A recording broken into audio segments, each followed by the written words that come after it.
105,1 Pro 2 FM Bengkulu, Twitter dan Instagram @pro2bengkulu, Facebook Pro2 Bengkulu, YouTube channel RRI Net Bengkulu, mobile application RRI Playgo, Pro2 RRI Bengkulu.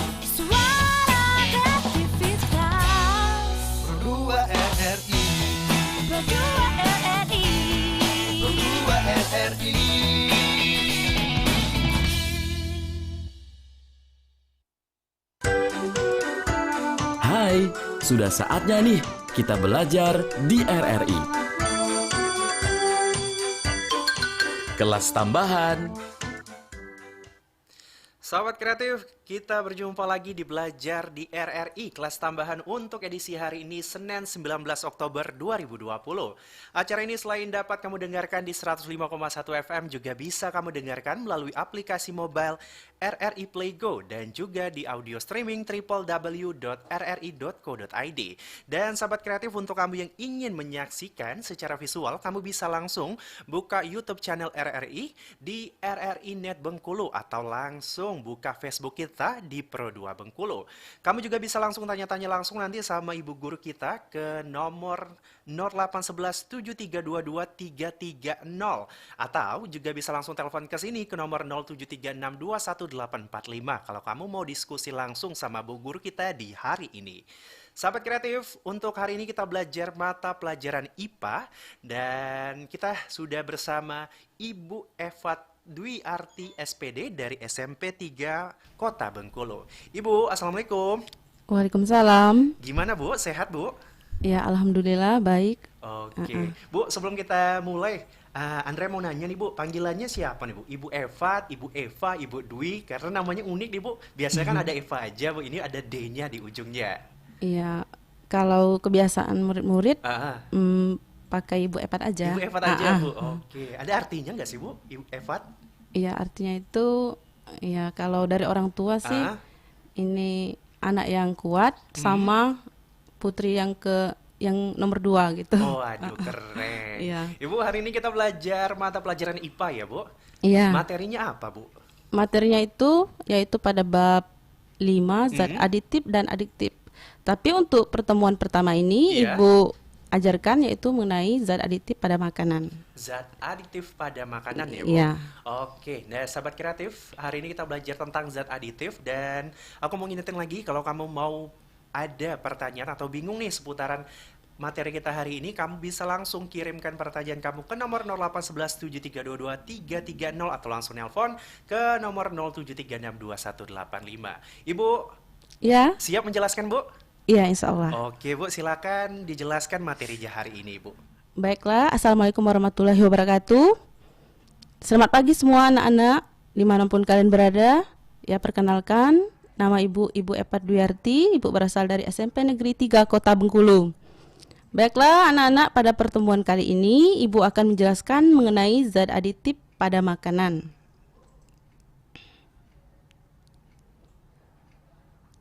Untuk kompetensi inti, yaitu memahami dan menerapkan pengetahuan berupa faktual, konseptual, dan prosedural berdasarkan rasa ingin tahunya tentang ilmu pengetahuan, teknologi, seni, budaya terkait fenomena dan kejadian tampak mata. Dan untuk kompetensi dasarnya 3.6 yaitu menjelaskan berbagai zat aditif dalam makanan dan minuman, zat adiktif serta dampaknya terhadap kesehatan. Dan untuk keterampilannya, kompetensi dasar keterampilannya yaitu membuat karya tulis tentang dampak penyalahgunaan zat aditif dan zat adiktif bagi kesehatan.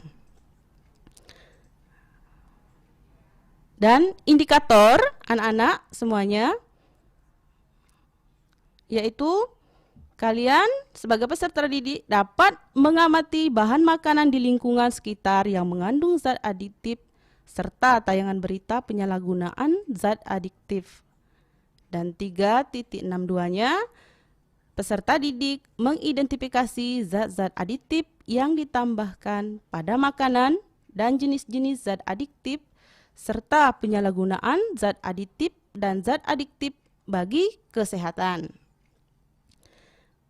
Dan tujuan pembelajarannya pada hari ini anak-anak yaitu yang pertama mengidentifikasi macam-macam zat aditif, yang kedua menjelaskan arti dan fungsi zat aditif yang ada pada makanan, yang ketiga menjelaskan penggunaan zat aditif dalam makanan yang menunjang kesehatan.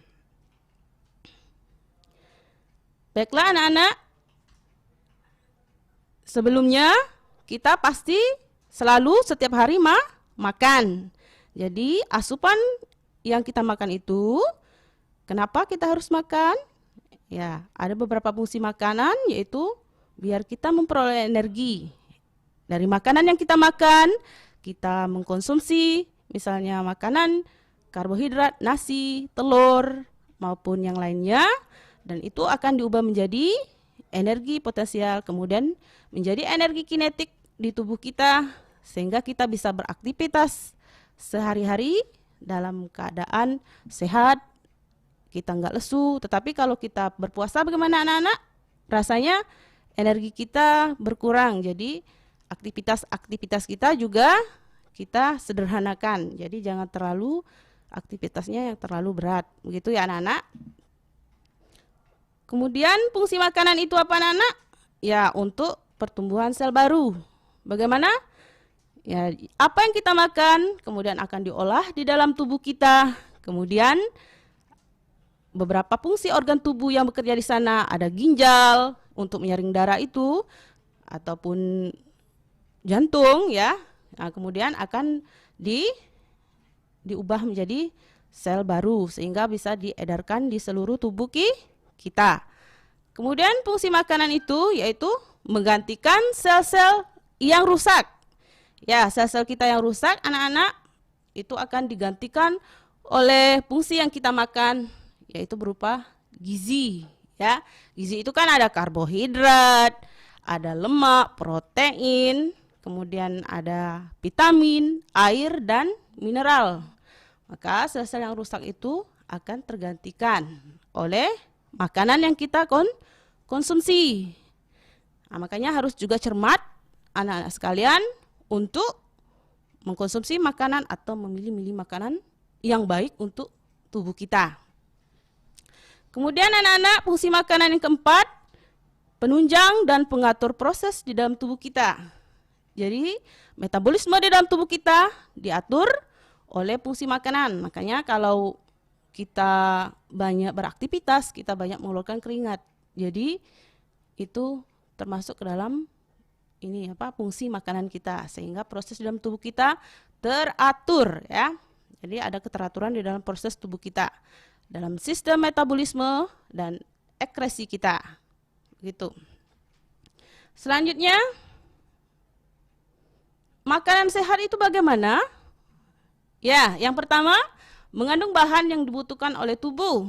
Ya, tadi Ibu sudah sampaikan bahwa ada gizi ya, 4 sehat, 5 sempurna.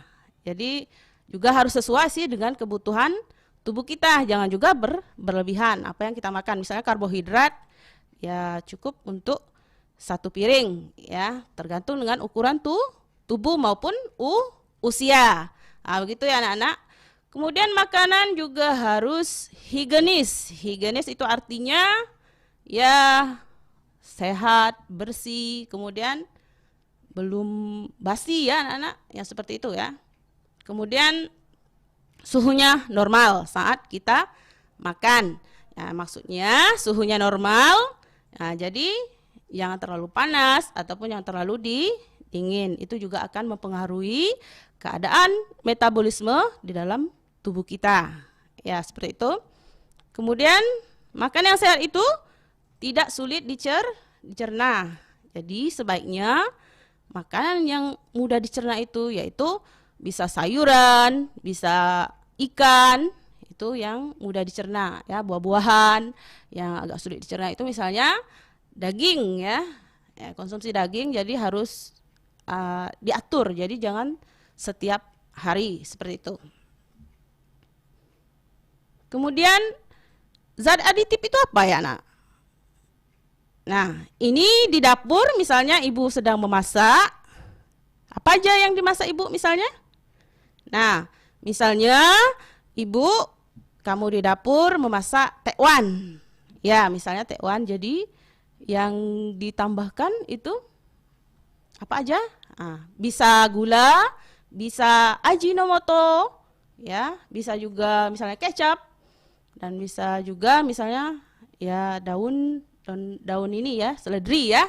Ya, kalau di sini kalau untuk daun pandan atau daun suji kita biasanya buat cendol. Nah, jadi zat-zat itu yang ditambahkan ya dengan sengaja atau tidak sengaja di dalam pengolahan makanan, itu yang disebut sebagai zat aditif. Ya, itu zat aditif. Baiklah anak-anak. Kemudian fungsinya apa zat aditif pada makanan? Yang pertama yaitu memperbaiki tampilan. Jadi tampilannya itu lebih menggugah selera kita untuk makan. Nah, misalnya nampaknya wah kayak itu ada gambar apa namanya? Gambar tumpeng, jadi lebih menarik. Ada kue itu ya, kue lapis. Jadi lebih tampilannya lebih cantik ya. Kemudian meningkatkan cita rasa, tekstur dan aroma. Cita rasanya misalnya ya aromanya juga wangi ya begitu ya. Teksturnya juga lembut. Nah, cita rasanya yang gurih. Nah, itu juga fungsi zat aditif. Kemudian yang tiga, memperkaya kandungan gizi. Jadi dia bisa penambahan zat aditif itu bisa menambahkan misalnya proteinnya, bisa menambahkan gizi-gizi yang lain. Ya, kemudian yang keempat fungsi zat aditif itu yaitu mengawetkan agar makanan tidak cepat busuk. Ya, bisa untuk nanti kita lihat lagi ke slide selanjutnya. Ya, fungsi pengawetan itu seperti apa? Misalnya ya ikan biar tidak busuk pasti dikasih misalnya garam. Ya, seperti itu. Kemudian anak-anak, pengelompokan zat aditif ini ada dua ya, berdasarkan asalnya dan berdasarkan fungsinya. Untuk berdasarkan asalnya, zat aditif itu ada yang alami dan ada zat aditif sintetik atau buatan pabrik ya. Nah, kalau yang alami bagaimana anak-anak? Itu berasal dari sumber-sumber alam. Jadi dia bisa kita temukan di dalam lingkungan sekitar kita. Itu artinya dia berasal dari sumber alami, ya. Kalau dia sintetis, ya atau sintetik, dia berasal dari bahan-bahan kimia, ya atau buatan pabrik, ya bisa kita lihat di gambar sana. Kalau yang alami itu misalnya dari gula tebu, ya gula aren, kemudian bisa juga kalau yang sintetik itu yaitu gulanya namanya sakarin, ya, kemudian aspartam, seperti itu, dia berasal dari buatan pabrik, ya. Kemudian anak-anak, berdasarkan fungsinya, zat aditif itu dikelompokkan lagi menjadi 7 ya. Yang pertama, fungsinya sebagai pewarna. Bagaimana dia pewarna? Biar warnanya ya bisa mejiku hibiniu ya, bisa merah, jingga, kuning, biru, ungu. Jadi kita lihat ya tampilannya, misalnya ada acara atau ada jualan-jualan kalau lagi buka puasa itu, kalau banyak yang namanya ngabuburit pasti di jalan itu udah banyak ya, udah banyak jualan cendol, es yang berwarna-warni ya. Kemudian yang kedua sebagai pemanis. Nah, pasti kalian anak-anak setiap hari suka sekali yang namanya minum es. Es itu apa rasanya? Rasanya manis ya. Jadi itu ya fungsi zat aditif. Kalau nggak manis rasanya nggak enak ya makannya ya kan, minumnya kan. Nah, seperti itu. Kemudian yang ketiga, zat aditif ini fungsinya sebagai pengawet ya, yaitu mengawetkan ya makanan biar tidak cepat rusak atau basi. Kemudian yang keempat, sebagai penyedap rasa. Bisa kalian lihat kalau ibunya masak, pasti misalnya menggunakan Ajinomoto, Masako, dan lain-lain. Sebagai pemberi aroma, bisa ya. Misalnya di dalam es ada aromanya durian, atau dalam cake ya atau kue itu ada rasa misalnya rasa coklat ya. Kemudian sebagai pengental itu misalnya di di makanan yang ibu masak misalnya ya, atau di rumah makan ada misalnya capcay. Jadi itu sebagai pengental, bagaimana makannya lebih kental, bisa juga agar-agar ya. Nanti kita lihat lebih jauh lagi. Kemudian pengemulsi, yaitu biar kayak penggunaan margarin ya, seperti itu. Kemudian anak-anak, yang pertama kita lirik ya, atau kita lihat lebih jauh lagi zat pewarna. Nah, apa tujuannya dikasih zat pewarna pada makanan? Yaitu biar terlihat menarik, menggugah selera makan kita, jadi kita lebih bernafsu atau lebih lahap makannya. Kemudian jenis pewarna, ya pewarna juga ada dibuat dua ya, yaitu berasal dari alami dan berasal dari sintetik. Nah, kita lihat lebih jauh lagi yang alami. Alami ya bisa kita perhatikan di lingkungan sekitar kita, seperti ada kunyit ya untuk pewarna alami kuning, biasanya di nasi tumpeng ya, bisa juga di makanan-makanan gulai ya, gulai Padang itu banyak sekali yang pewarna alami ya. Kemudian hijau itu biasanya pewarna alaminya yaitu dari daun suji, bisa juga dari daun pandan. Coklat itu biasanya dari buah coklat atau kakao. Kemudian merah coklat itu dari daun jati. Ini biasanya kalau daun jati ini banyak di Jawa ya. Kemudian kuning merah itu biasanya pewarna alaminya dari wortel. Bisa juga yang lain ya nak, bisa buah naga ya, seperti itu. Apa sih kelebihannya pewarna alami ini?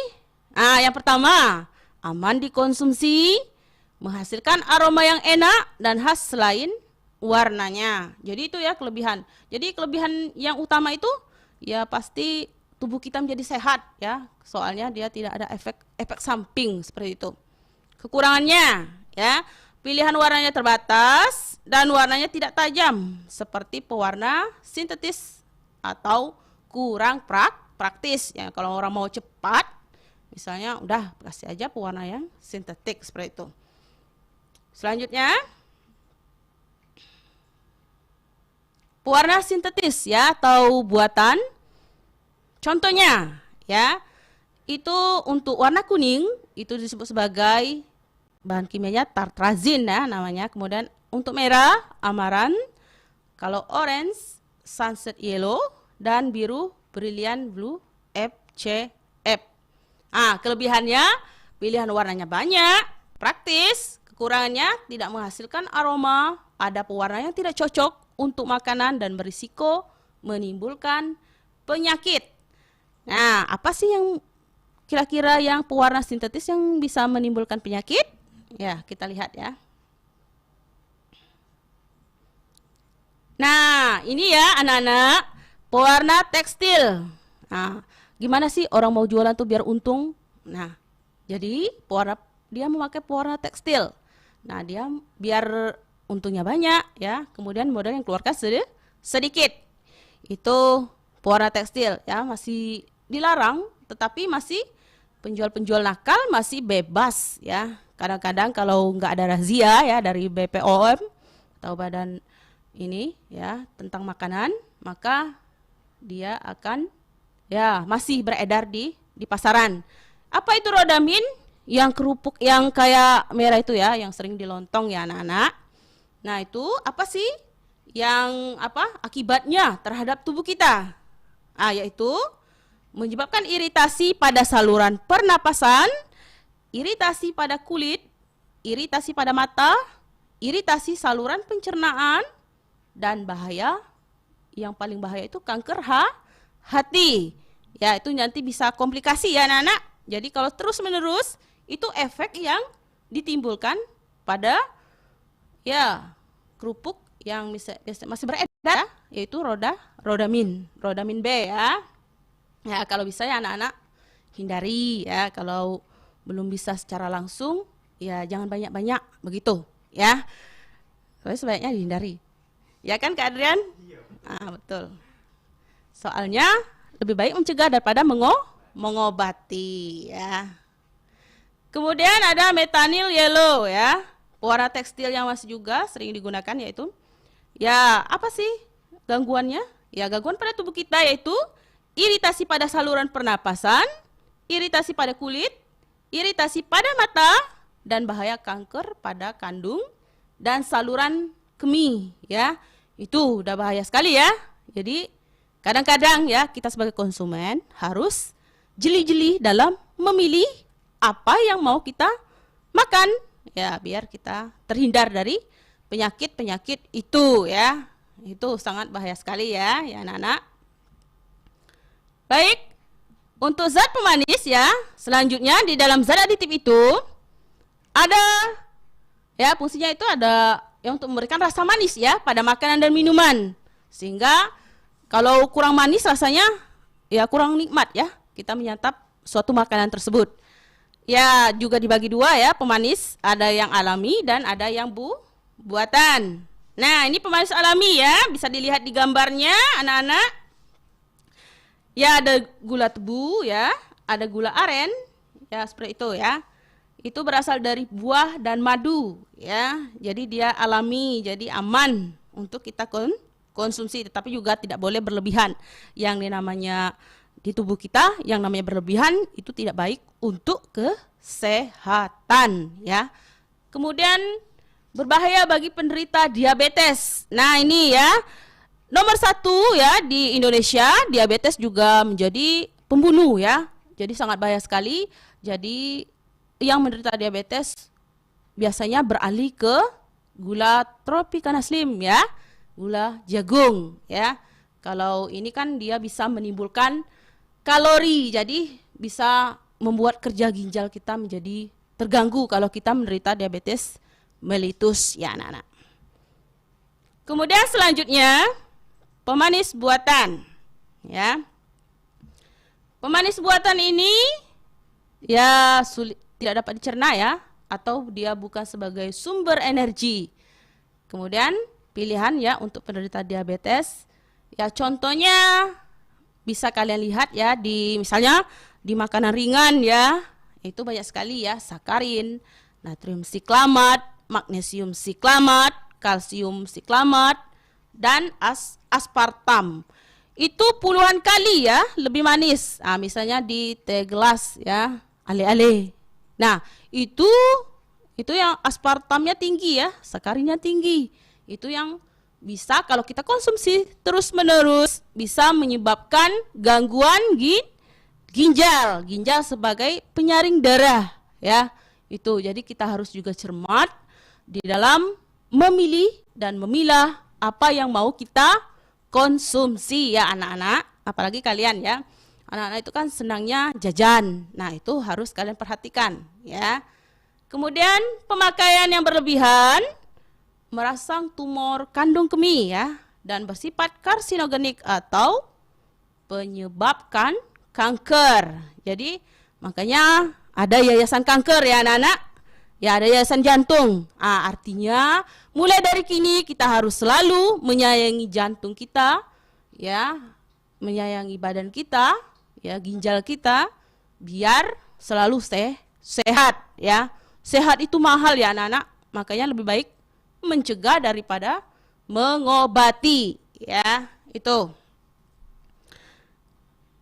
Baiklah anak-anak, yang zat aditif yang fungsinya yang ketiga yaitu sebagai zat pengawet ya. Zat aditif ini ditambahkan pada makanan atau minuman, berfungsi untuk menghambat kerusakan makanan atau minuman.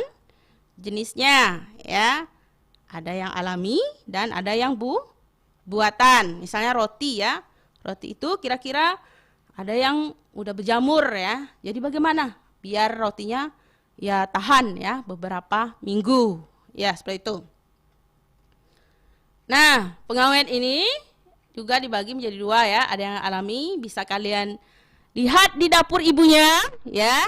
Anak-anak bisa lihat, pasti ada garam dapur ya. Itu garam dapur sebagai pengawet makanan yang fungsinya menghambat pertumbuhan bakteri dalam makanan ya. Kemudian ada yang namanya bawang putih ya. Bawang putih juga mengandung zat alikin yang dapat menghambat pertumbuhan bakteri, sehingga dipakai untuk bahan pengawet ya. Kemudian juga ada asam cuka ya, CH3COOH ya. Maka disebut juga sebagai asam asetat. Nah, fungsinya juga sebagai pembunuh bakteri ya. Jadi asam cuka ini juga sering digunakan sebagai pengawet buah atau sayuran. Bisa juga ya. Itu ya pengawet alami. Jadi kalau yang alami ini ya aman ya untuk dikonsumsi, tapi juga tidak boleh berlebihan ya. Ini ya yang untuk zat pengawet buatan. Nah, yaitu nama kimianya ya, natrium benzoat, asam benzoat. Dia fungsinya untuk pengawet minuman ringan, kecap, margarin, saus, manisan, buah-buahan kalengan ya. Kemudian natrium nitrit ya, pengawet dan untuk mempertahankan warna daging atau ikan ya. Kemudian asam propionat untuk mengawetkan roti, keju, margarin, mentega. Kemudian ada asam sorbat, yaitu digunakan untuk menghambat pertumbuhan kapang dan ragi. Itu biasa. Itu ya, zat pengawet sintetis atau buatan. Jadi sebaiknya ya anak-anak kurangi ya minum-minuman kaleng karena dia punya pengawet ya. Pengawet itu berbahaya ya untuk kesehatan kita. Baiklah anak-anak, kita ke fungsinya zat aditif yang keempat, yaitu sebagai penyedap ya. Penyedap makanan ya digunakan untuk meningkatkan cita rasa makanan. Ya, jadi penyedap itu ada yang alami dan ada yang penyedap buatan ya. Nah, ini yang alami ya anak-anak. Ada garam dapur ya, untuk rumus kimianya yaitu NaCl ya atau natrium klorida. Nah, garam dapur ini ya didapatkan dari hasil reaksi kimia yaitu asam dan basa. Jadi dia menjadi netral ya. Itu di pelajaran kelas 1 ya pada IPA, yaitu di klasifikasi materi untuk asam, basa dan garam. Kemudian bawang putih ya. Bawang putih sebagai bahan penyedap ya. Makanya kalau nggak ada bawang putih kurang sedap masakan ibu kita ya. Kemudian dia mengandung zat alikin ya, juga mengandung sulfur dan iodin yang tinggi. Nah, juga manfaat bawang putih ini yang untuk sebagai obat herbal ya, bisa kita gunakan. Misalnya kalau pagi-pagi hari kita geprek aja, kemudian kita minum juga sebagai penangkal radikal bebas ya. Di zaman COVID-19 ini kita juga harus meningkatkan imun tubuh kita, begitu ya anak-anak ya. Kadrian, betul ya? Ya. Jadi kita harus selalu menjaga imun tubuh kita ya, biar kita terhindar dari serangan COVID-19 ya maupun virus-virus yang lainnya. Kemudian penyedap alami ada yang disebutnya si merah ya, si cabai merah. Nah, dia sebagai penyedap rasa. Kalau nggak ada kira-kira cabai, kurang selera kita makan ya, karena cabai merah itu sebagai perangsang selera makan ya. Kemudian ada yang namanya penyedap buatan ya.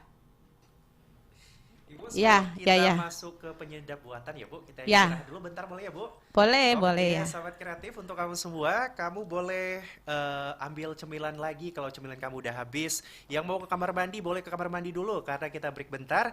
Dan setelah ini kita balik lagi masih dari penjelasan Ibu Eva, tetap di Pro 2 Suara Kreativitas. Oke.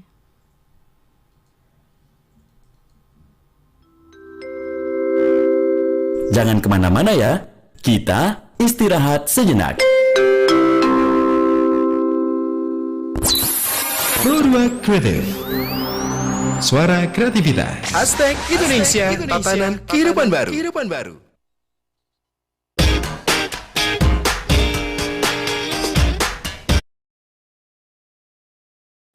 Segala adik sanak yang ada di Bengkulu dan sekitarnya.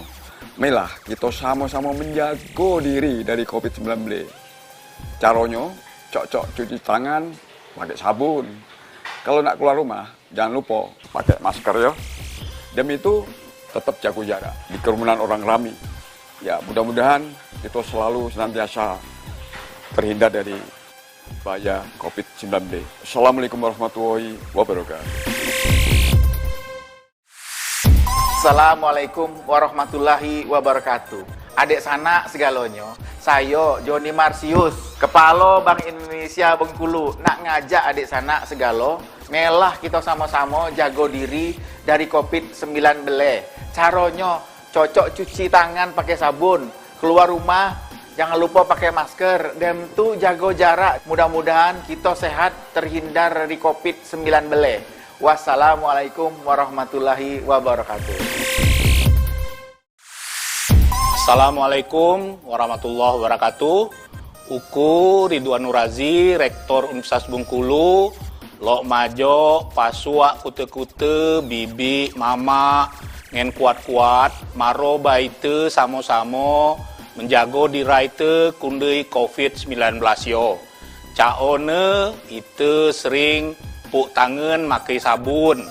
Namun itu lok keluar kundui dasei, maro baite coa lupa makai masker, jago jarak, sudah itu menghindari kerumunan. Mudah-mudahan itu kute selalu sehat dan terhindar kundui COVID-19 yo. Wassalamualaikum warahmatullahi wabarakatuh. Assalamualaikum warahmatullahi wabarakatuh. Adik sana, saya Yufi Perius, Rektor Universitas Profesor Dr. Hazairin Bengkulu. Ndak ngajak adik sana segalo, melah kita sama-sama menjaga diri dari COVID-19. Caranya, cocok cuci tangan pakai sabun.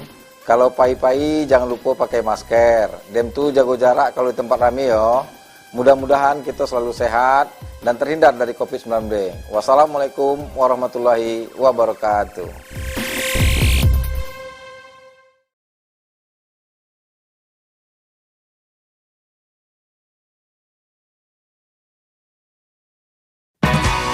RRI mempersembahkan RRI Playgo. RRI Playgo adalah aplikasi resmi Radio Republik Indonesia. Dengan satu sentuhan, Anda bisa mengakses Pro 3 Suara Identitas Keindonesiaan, Voice of Indonesia, Channel 5, RRI Radio untuk mengakses jaringan RRI Radio Pro 1, Pro 2, Pro 4, RRI Net, tonton apa yang Anda dengar, RRI Online, RRI 30 Detik, Beyond, RRI Max, Editorial. Semua layanan ini bisa Anda dapatkan hanya dengan satu aplikasi, RRI Playgo.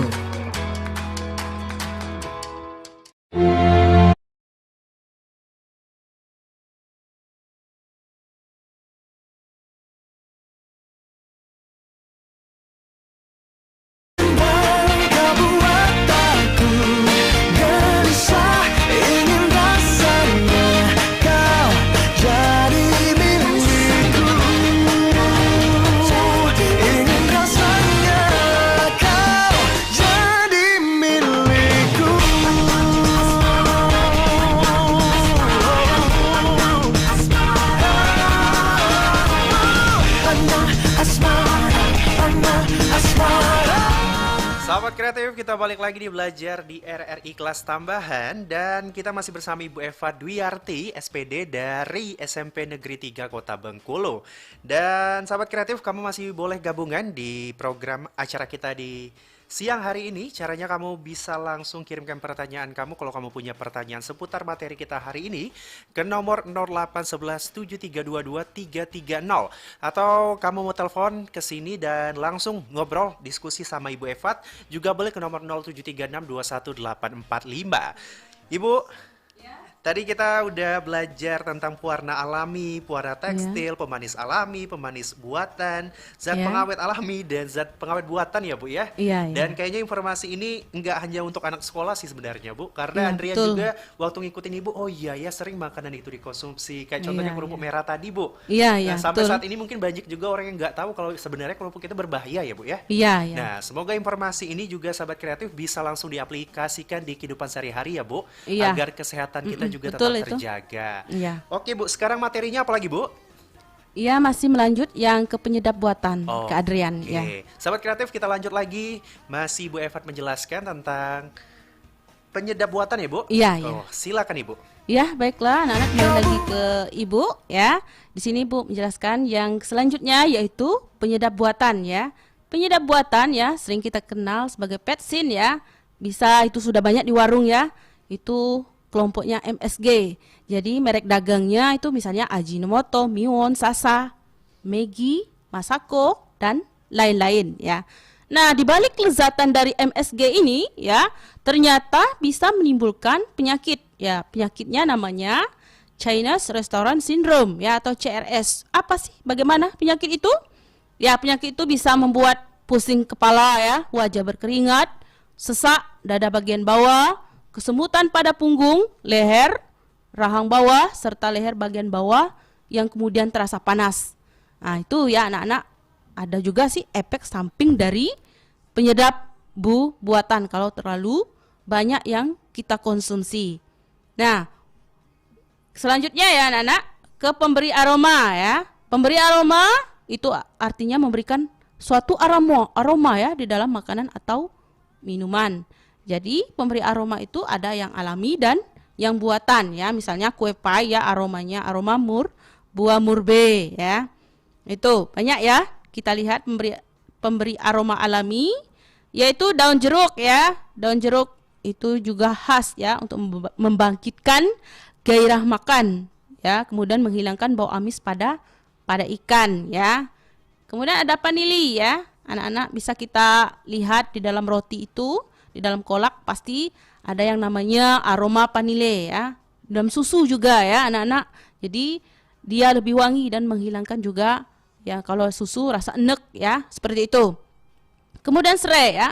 Serai ini ya rempah-rempah ya, juga sangat baik sekali.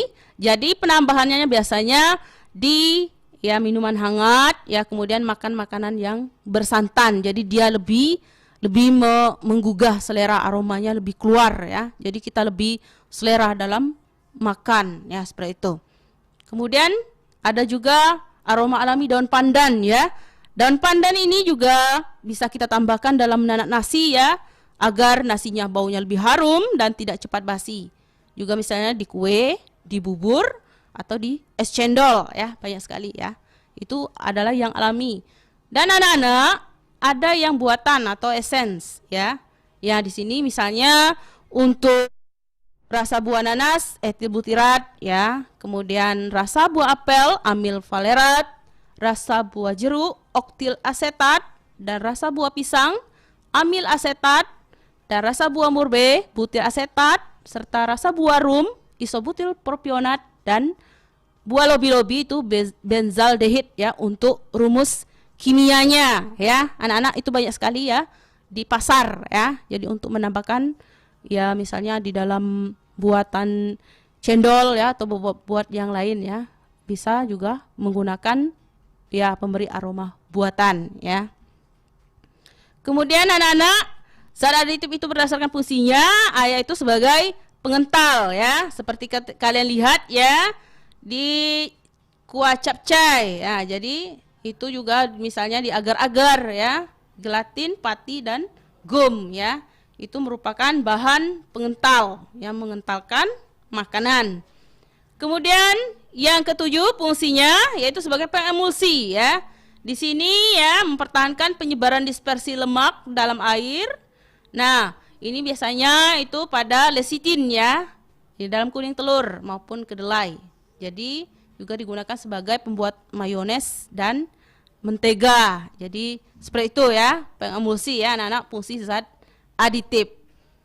Kemudian anak-anak, batas penggunaan zat aditif itu ya zat aditif itu juga mempunyai batas ya. Jadi risiko-risikonya bagi kesehatan kita ya, menurut Peraturan Menteri Kesehatan Republik Indonesia nomor itu ya 722 Menkes per 1088 tentang bahan tambahan makanan atau BTM, ini ada batas penggunaannya ya. Misalnya sakarin ya 50 mg sampai itu ya 300 mg. Siklamat, asam asetat, asam sitrat ya. Kemudian asam benzoat, betsin, BHT, BHA, beta karotin, karamel, eritrosin ya. Itu batas Permenkesnya ya. Ya seperti itu. Kemudian anak-anak ya yang namanya IPA, yang namanya ada percobaan ya. Kalau nggak percobaan ya kurang ini ya, kurang mantap atau ya, jadi harus ada bukti nyata. Jadi di sini anak-anak silakan anak-anak simak ya, ada video uji zat aditif pada makanan. Ya, silakan disimak dulu. Oke, pada kesempatan ini saya akan menguji 3 uji pada makanan dan minuman, yaitu uji boraks, uji formalin, serta uji pewarna.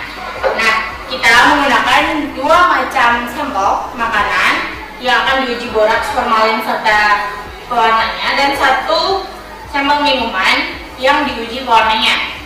Alat dan bahan yang digunakan yaitu yang pertama ada sampel minuman, sampel makanan ada 2, lalu kunyit, mortar dan alu, kertas saring, corong, laburan mer, larutan sabun, larutan KMNO4, serta ekstrak kunyit, dan pipet tetes.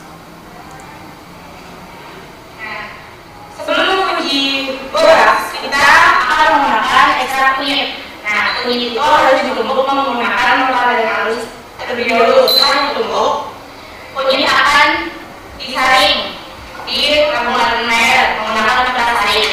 Nah, setelah itu telah didapatkan ekstrak kunyit seperti ini. Lalu kita menggunakan larutan KMNO4 untuk menguji formalin. Setelah itu kita menggunakan larutan sabun untuk menguji pewarna. Oke, kita langsung aja untuk menguji 2 sampel makanan. Oke, yang pertama uji boraks.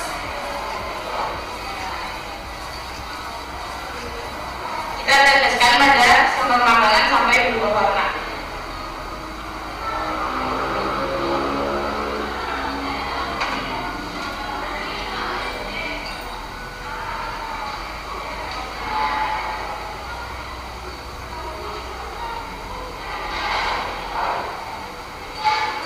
Oke, selanjutnya pada uji formalin kita menggunakan larutan KMNO4. Teteskan pada sampel baik berubah warna.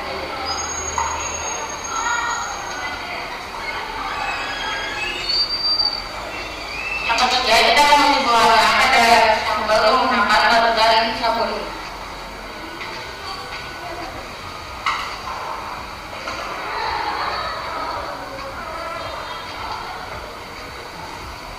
Oke, kita tunggu selama beberapa saat.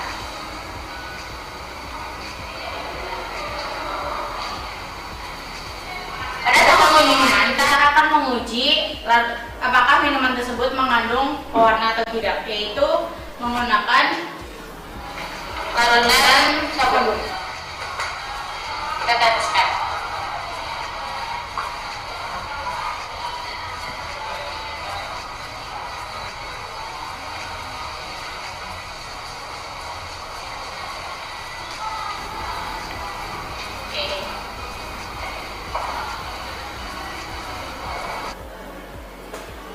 Kembali pada sampel makanan. Pada uji yang telah dilakukan, pada uji boraks, kedua sampel tidak menunjukkan adanya perubahan warna, sehingga sampel tersebut tidak mengandung boraks. Oke, pada uji formalin, kedua sampel menunjukkan adanya warna transparan pada keduanya, sehingga sudah dapat dipastikan bahwa kedua sampel mengandung formalin. Pada uji pewarna, kedua sampel juga terdapat perubahan warna, sehingga dapat dipastikan juga bahwa kedua sampel mengandung pewarna makanan.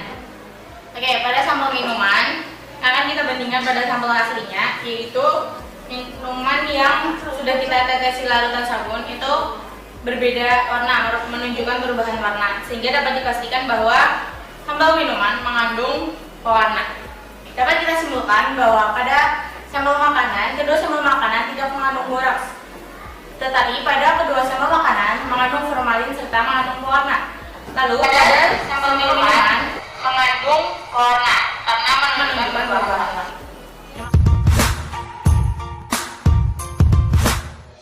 Salam sayang. Kali ini kita akan melakukan pengujian kandungan borak dalam berbagai mie instan. Pengujian ini dilakukan dengan memanfaatkan bahan alami yang mudah kita temui di lingkungan sekitar kita, yaitu kunyit. Adapun alat dan bahan yang kita gunakan, yang pertama adalah tangan, pisau, tisu, kapas, mortal dan alu, aquades, kunyit, sampel mie A, sampel mie B, sampel mie C, dan bleng. Ketiga sampel mie instan sebelumnya sudah dihaluskan. Adapun langkah yang pertama yaitu kunyit. Selanjutnya kita kupas.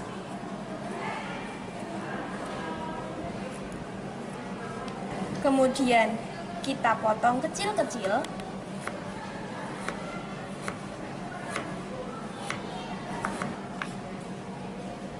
Kemudian potongannya nanti kita masukkan ke dalam mortar.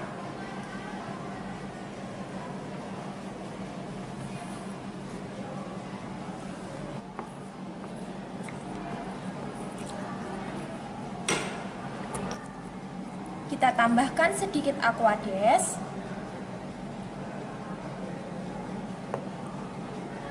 Kita aduk.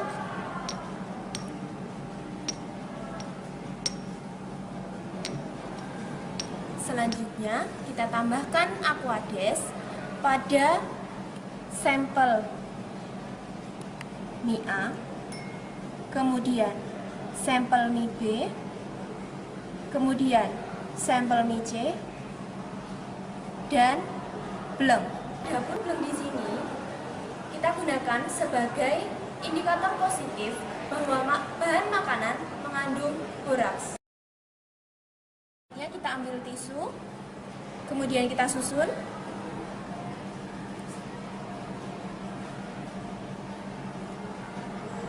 Selanjutnya kita ambil kapas, kemudian kita oleskan kunyit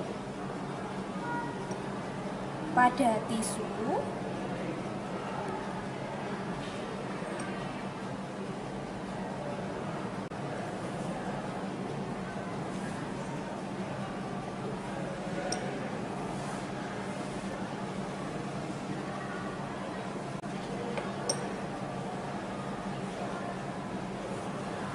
Kemudian kita ambil kapas, kemudian kita oleskan sampel mie A pada tisu yang telah diolesi dengan kunyit. Kemudian kita ambil kapas lain, kemudian kita oleskan sampel mie B pada tisu yang telah kita olesi dengan kunyit. Kita ambil kapas lain, kemudian kita oleskan sampel mie C pada tisu yang telah diolesi dengan kunyit. Kemudian kita ambil kapas lain lagi, kita oleskan bleng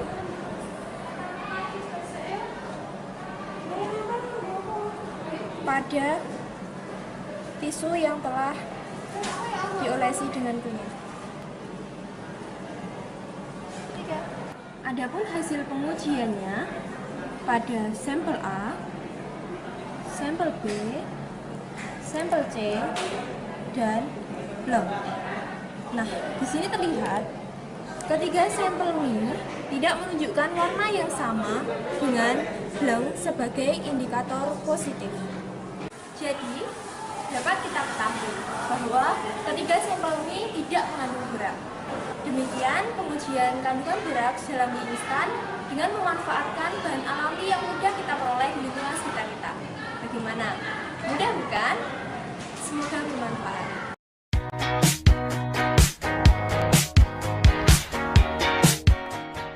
Salam Sains. Sebelumnya telah dilakukan pengujian kandungan boraks dalam mie instan menggunakan bahan alami berupa kunyit. Nah, kali ini kita akan melakukan pengujian kandungan formalin dalam mie instan dalam skala lab, yaitu menggunakan bahan berupa larutan PK.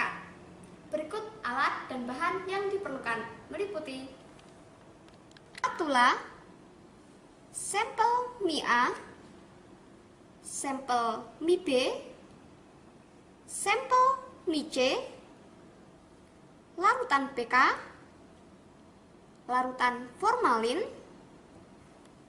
plat tetes, dan pipet tetes.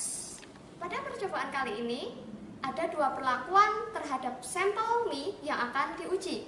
Perlakuan pertama adalah mie yang ditumbuk, dan perlakuan yang kedua yaitu mie yang direndam dengan menggunakan air. Namun, dalam hal ini yang diuji hanyalah air rendaman mie saja. Adapun langkah pengujiannya adalah membuat indikator positif dan indikator negatif. Langkah pertama, kita masukkan PK ke dalam plat tetes. Ini 3 tetes ya.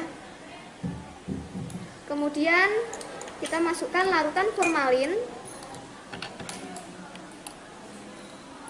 sebanyak 3 tetes juga. Nah, terlihat di sini warna PK langsung memudar ketika dia ditambah dengan larutan formalin. Itu sebagai indikator positif.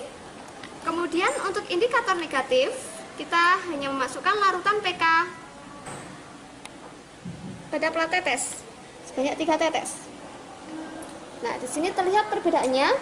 Larutan PK lebih berwarna merah muda. Menguji masing-masing sampel, kita juga menempatkan larutan PK pada plat tetes sesuai dengan label sebanyak 3 tetes pada masing-masing sampel.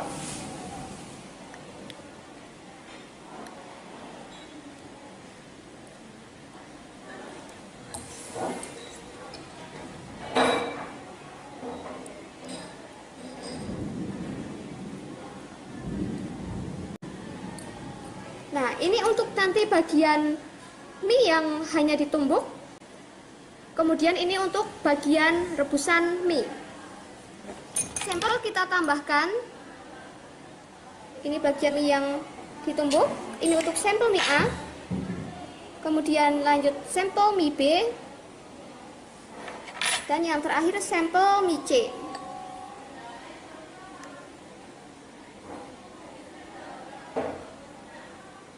Nah, di sini terlihat untuk sampel mie A dan sampel mie B, warna larutan PK larut berubah menjadi putih, sedangkan untuk sampel mie C, larutan PK tetap berwarna merah muda.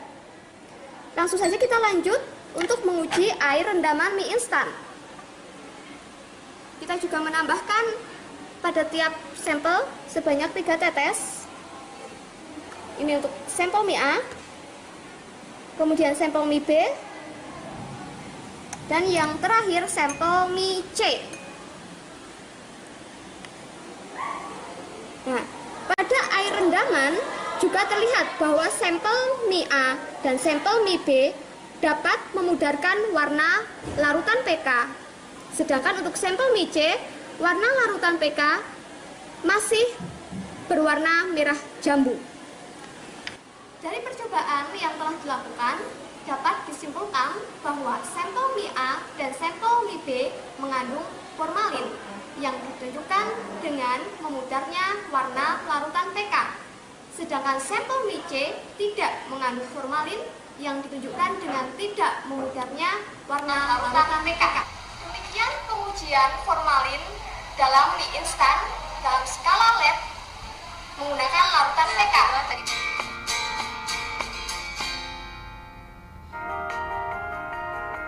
Ibu, ya.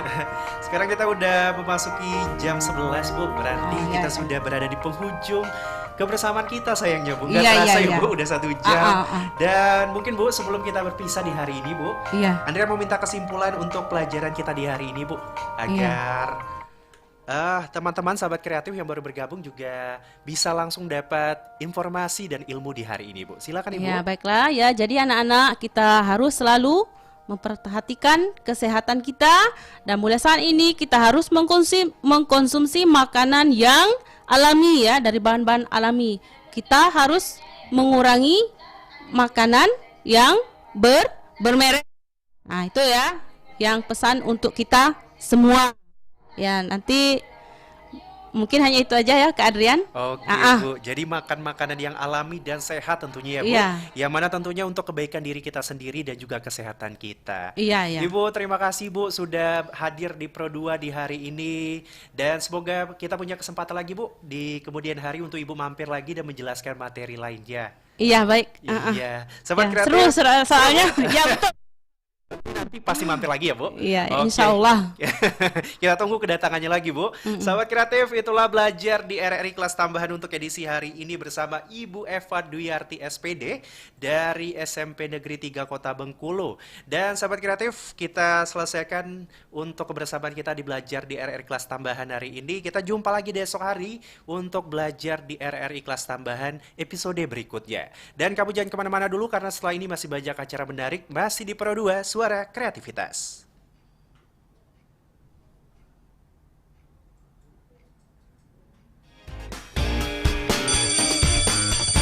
Ya, waktunya habis deh. Besok jangan lupa, kita belajar lagi kelas tambahan. Kamu di rumah aja, biar kami yang temenin.